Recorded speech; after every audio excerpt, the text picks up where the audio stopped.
So now we're going to get started on our second recipe. Now you've heard of enchiladas, right? You've seen them in the supermarkets. You've been to some of the best progressive Mexican restaurants, and they've put a twist on things. I'm going to be doing my version of enchiladas, which consists of a very easy recipe using floured tortillas. But I'd like to talk about some of the products that I'm going to be using first. As you can see, I have some red beans here, in which I'm kind of getting my stuff together. But I'm jumping over here, and I'm going to talk a little bit about what we got going on here. We're using La Morena products as a basis of enchilada sauce. And then we're going to be using some Pecan Ridge plantation oil. We're going to be using some Spice World garlic. We're going to be using some Mother's Earth's dehydrated onions and Del Real Foods. We're using their carnitas, which basically is a fried pork. Incredible product. And we're going to be using all the ingredients that you have here and kind of bring together my version of an enchilada. So we have some beans, like I expressed before. These are actually dehydrated beans. We reconstituted them in a little bit of hot water, and you can see they blew up nicely. Now we're going to put the rest of our stuff in there. Now, we're going to add a little bit of garlic. We're going to add a little bit of this carnitas. Beautiful product. You know, not too much. I probably want... Look, I'm a vegetarian, you know, by heart, but I love meat too. So anytime I'm going to do meat or pork or poultry, I'm doing half vegetables as well. So I like half beans and half carnitas. You can do whatever you want at the house. All right, so now we're going to put some of our sauce in here. And you see these beautiful chilies. Add a little bit of straight tomato sauce as well. And basically what we're going to do is move this around a little bit. Now my carnitas were pre-cooked and they're pre-fried last night. I always like them to sit a day or so, you know, overnight. We'll take a little bit of dehydrated onions and watch how this takes the flavor really to the next level. Now, we're going to give this a mix. We're going to let this continue to cook. And what I sort of like to do is put half of my cheese in here and half of it in the tortilla when I'm rolling it. I'm going to kind of show you what I mean right now. I will show you. So we're going to take our tortilla,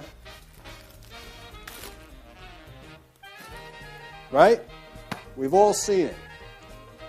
The only problem is they haven't really come out with a good gluten-free one yet, but hopefully they're working on it. But anyway, so you got your tortilla, and any one will do. We're moving this around. You see how the carnitas and the beans kind of take this to another thick level? And that's what, and the smell of this is incredible, really. I mean, we did nothing to this.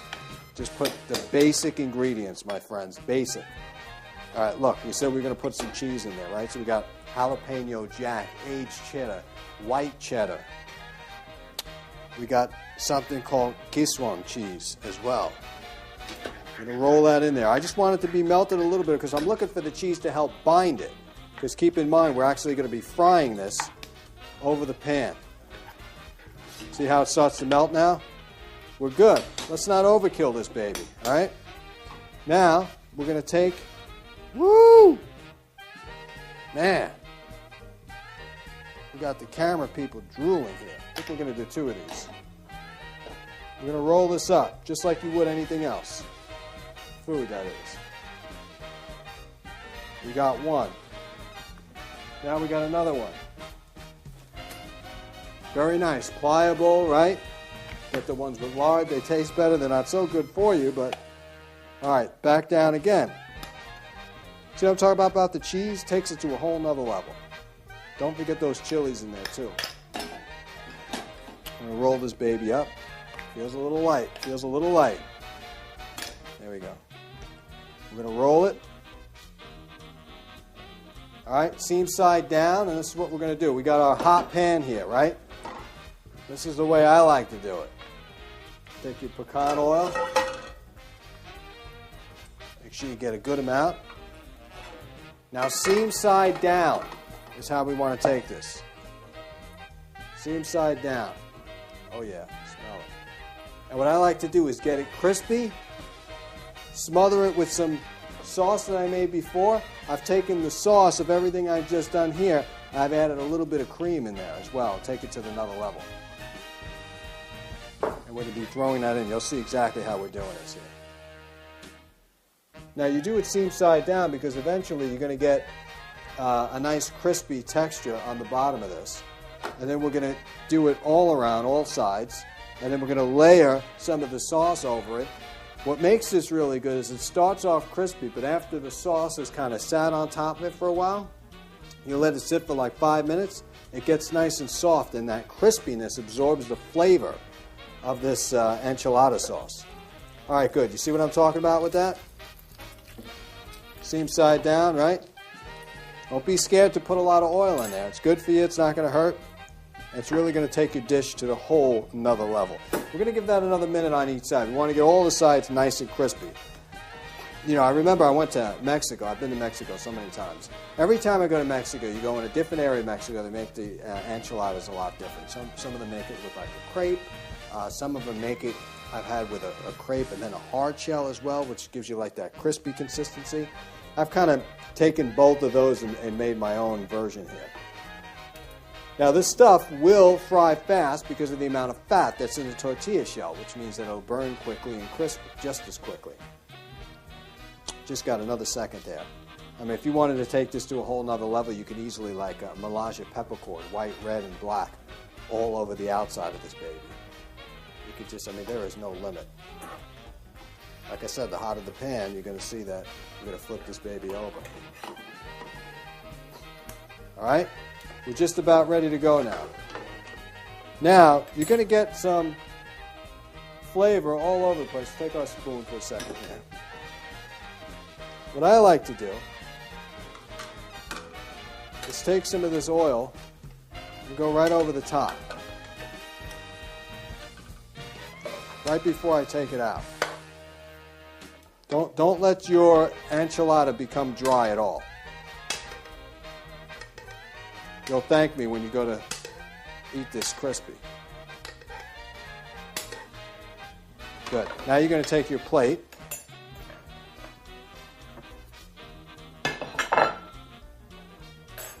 Now this is a big side. I mean, you probably can get away with doing one. I'm going to do two because we have a lot of hungry people waiting in the background here. But you really don't. I mean, this is made for a king right here. All right. Now we talked about that crispiness that we were looking to get, and we got it exactly. And we talked about this sauce that we really wouldn't have time on the show to make, but this is very hot. So what we're going to do is take the cheese and put it over the top.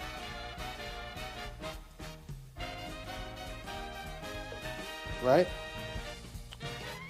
All right, now we're going to take our sauce that we made and go right into that same pan because we just want to get it very hot. I mean, it's already cooked, but we want the flavor of that tortilla, of everything that went in the dish to come up. We want a very hot sauce to put on top of this. This is how I like to eat it. I hate when you're going in like to some of these restaurants. They make the enchiladas and the outsides are crispy. They're burnt. They don't have any sauce on it. This is the way I like to eat mine. Super, super hot because we do want that cheese to melt itself. And you don't necessarily have to put this back in the oven to melt cheese. You can melt cheese with hot sauce and not have to sacrifice any of the outside shell here. All right, good to go. All right, with a spoon, we're going to be very easy, and we're getting every single area we can with this. Voila! I just heard somebody say, yee-hey! Like I was in one of these, oh, this is beautiful. Mexico will be proud of this one. And I'm getting every single area of the tortilla. Because all I need to do is just let this sit for a couple of minutes. And everything's going to bleed into this. Now, if you notice, you see the cheese starting to melt already. You're at a huge disadvantage if you think the only time you have to melt something is throw it in the oven to kill it. It's really not the situation, especially this. We put more than enough sauce on there because you're going to need it, right? You got the carnitas inside as well. Perfect combination of flavor and balance. We're going to take a little bit of these peppers to garnish right on top. Woo! Right here in Mexico, they're saying, come on back. Come on back, Guadalajara. Puerto Vallarta.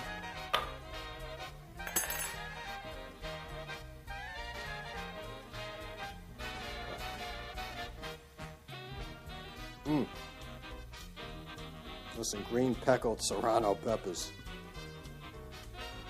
You need to have them, that's what I say.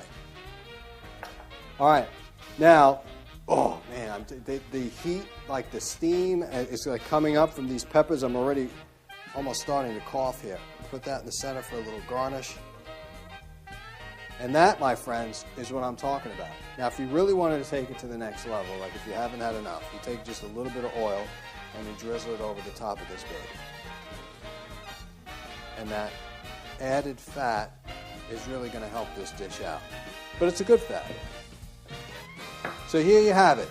Chef Joe's version of enchiladas. Okay, and I'm taking the, whatever you want to call, old existing recipe, and I've kind of put it in a box and blew it up. Now this is the new version. And I find if you do exactly the way I did it here, this stuff is amazing. So here you have it, my version of the enchiladas with a twist.